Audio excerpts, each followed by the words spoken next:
अस्सलाम वालेकुम students, biology 10th class chapter number 2 homeostasis के अंदर हम होम्योस्टेटिक आर्गन्स की बात कर रहे थे, जिसमें हम लोगों ने किडनी के स्ट्रक्चर को और उसके बाद किडनी के स्ट्रक्चर के अंदर नेफ्रॉन के स्ट्रक्चर को इन डिटेल डिस्कस किया था।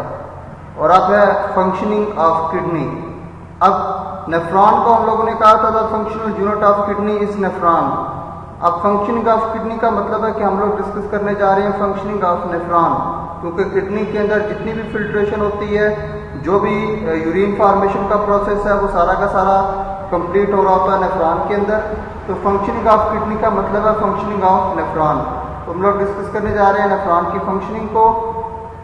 The main function of kidney is urine formation which take place in 3 steps. अब किडनी का जो मेन रोल है हमारी बॉडी के अंदर वो है यूरिन फॉर्मेशन।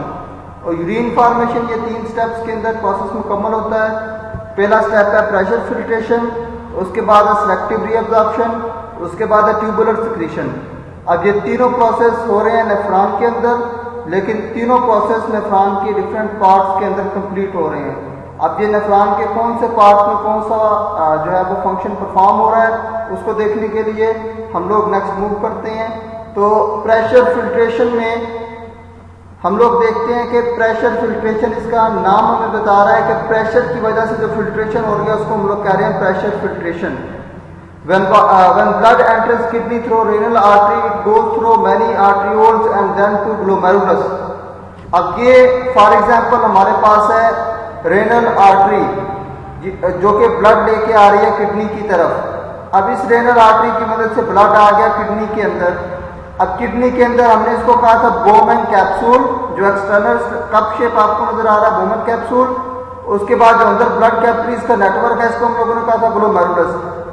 अब आप लोग ये बात फिजिक्स के अंदर पढ़ते हैं कि जहां पे सरफेस एरिया जो है वो कम हो जाता है, वहां पे प्रेशर बढ़ जाता है।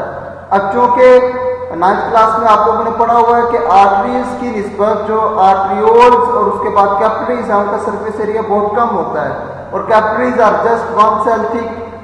कैपिलरीज की जो थिकनेस होती है वो 1 सेल की थिकनेस होती है उनकी, और उनसे कोई भी चीज जब प्रेशर के साथ गुजरेगी तो वो आसानी से सलूट वगैरह साल्ट वगैरह वो कैपिलरीज से बाहर आ सकते हैं। अब ग्लोमेरुलस है हमारे पास नेटवर्क ऑफ कैपिलरीज। अब यहाँ पे क्या होगा, जब ब्लड आएगा तो कैपिलरीज में जब ब्लड जाएगा तो कैपिलरीज का सरफेस एरिया बहुत कम है, ठीक है। उसकी वजह से क्या होगा, यहाँ पे प्रेशर जनरेट होगा, और उस प्रेशर की वजह से जो साल्ट्स हैं, जो यूरिया है, जो ग्लूकोज है और जो डिफरेंट आयंस हैं वो ब्लड से फिल्टर हो जाएंगे into this space, into this capsule area, और फिर वो मूव करेंगे इनटू दीज ट्यूब्यूल्स, और इन ट्यूब्यूल्स को हम लोग कहते हैं रेनल ट्यूब्यूल्स। अब जो चीज यहाँ से सिक्रीट होके गया है, जो फ्लूइड यहाँ से सिक्रीट होके गया है, अब हम उसको रिमूव नहीं कर सकते सारे को आउट ऑफ द बॉडी, क्योंकि उसके अंदर यूजफुल मटेरियल्स भी हैं हमारे लिए। तो फिर क्या करना पड़ेगा, उसको रीअब्सॉर्ब करना पड़ेगा बैक इनटू द ब्लड। अब उसके लिए क्या होगा, it goes through many arterioles and then through glomerulus. अब ग्लोमेरुलस के अंदर गया, the pressure of blood is very high, so most of the water, glucose, urea of the blood is force out of the glomerular capillaries. अब यहाँ पे एक short question आप लोगों के पास, write the concentration of glomerular filtrate. अब glomerular filtrate की कंपोजिशन आपसे पूछी जाएगी, तो ग्लोमेरुलर फिल्ट्रेट की कंपोजिशन यही है हमारे पास कि जो चीज फिल्ट्रेट हो रही है, जो फिल्टर हो रही है फ्रॉम द ब्लड कैपिलरीज, उसके अंदर क्या है, glucose, water, urea and most of the salt जो कि प्रेजेंट है in the glomerular filtrate. The material passes into Bowman capsule is now glomerular filtrate. अब क्योंकि ये ग्लोमेरुलस से फिल्टर हुआ है, इसको हम लोग नेम दे रहे हैं ग्लोमेरुलर फिल्ट्रेट। अब आज ये किसके अंदर गया है, बोमन कैप्सूल के अंदर। नाउ ये था हमारे पास फर्स्ट स्टेप जो कि था प्रेशर फिल्ट्रेशन। नेक्स्ट है हमारे पास selective reabsorption.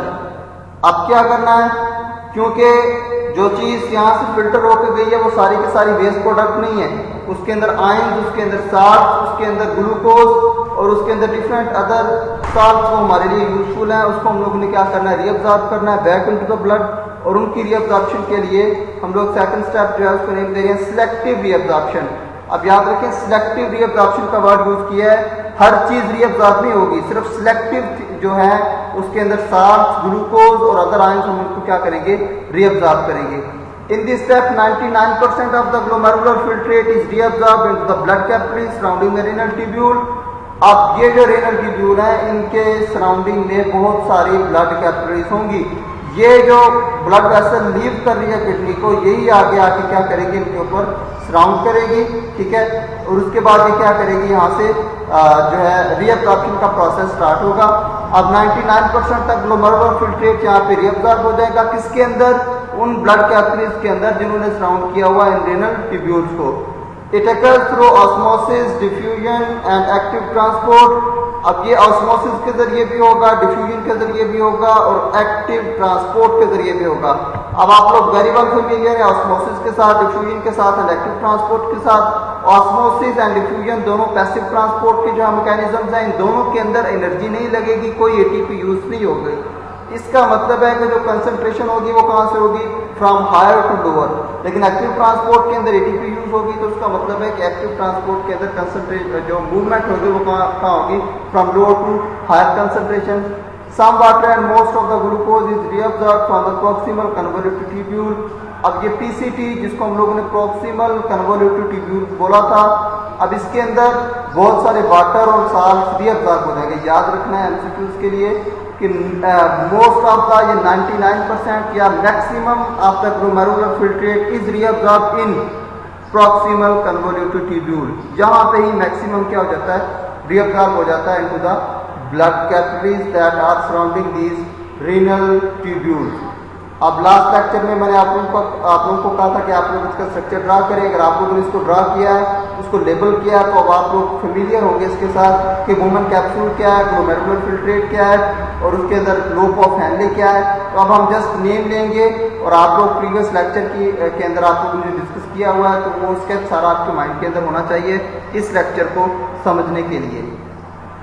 Some water and most of the glucose is reabsorbed from the proximal convoluted tubule। अब यहाँ से वाटर ये आप लोग देख रहे हैं, ठीक है। अब ये एरोस भी आप लोगों की आसानी के लिए मैंने ये जो डायग्राम है इसकी तरफ दिखा दी है। ये जो एरो आपको नजर आ रही है, ये है फॉर पैसिव डिफ्यूजन और ये है फॉर एक्टिव ट्रांसपोर्ट या सेक्रेशन। इसका मतलब है कि ऑस्मोसिस या जो हमारे पास डिफ्यूजन है वो होगी पैसिव ट्रांसपोर्ट की मदद से। इसका मतलब है कि जो वाटर यहाँ से लीव करेगा वो करेगा थ्रू पैसिव ट्रांसपोर्ट, ठीक है। और उसके बाद हमारे पास ग्लूकोज और अदर जो हमारे पास यूजफुल सब्सटेंसेस हैं वो यहाँ पे हो रहे हैं through active transport into the blood capillaries. या आपको एक्टिव ट्रांसपोर्ट की जो एरो है ये नजर आ रही है, अमीनो एसिड, ग्लूकोज, विटामिन, क्योंकि ये सारी की सारी चीजें हमारे ब्लड में वापस जानी है। निकालना क्या है यहाँ से, जस्ट यूरिया ब्लड से निकालना है, उसके बाद कुछ आयंस जो है वो ब्लड से निकालने हैं, ठीक है। बाकी सारी ग्लूकोज, अमीनो एसिड ये वापस ब्लड को दे देना है। पहले इनको फिल्टर किया जाएगा, लेकिन बाद में ये कहाँ आ जाएंगे, ब्लड के अंदर।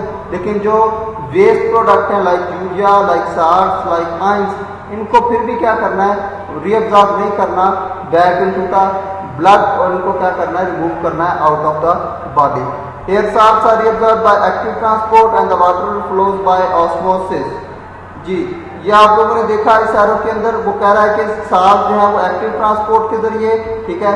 या आपको Na, ठीक है, जो सोडियम आयन नजर आ रहा है, ठीक है, या ग्लूकोज वगैरह नजर आ रहे हैं, ये कैसे हो रहे हैं, तो एक्टिव ट्रांसपोर्ट। लेकिन वाटर की वो बात करता है आपकी बुक के अंदर, वाटर फ्लोज बाय ऑस्मोसिस।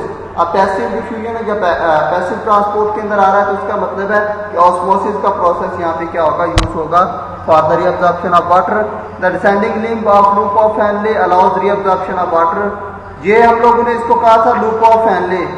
अब लूप ऑफ हैंडले दो, इसके हम लोग इसको डिवाइड करते हैं descending and ascending.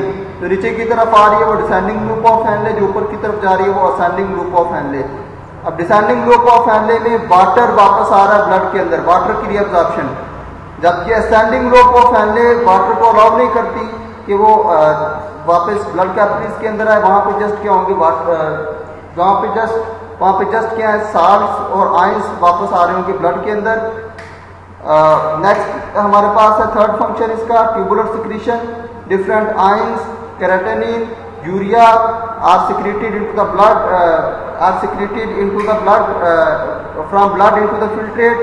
This is done to maintain the pH of blood अब ब्लड की नॉर्मल पीएच आप लोगों को पता है 7.35 से 7.45 के इन बिटवीन रहेगी।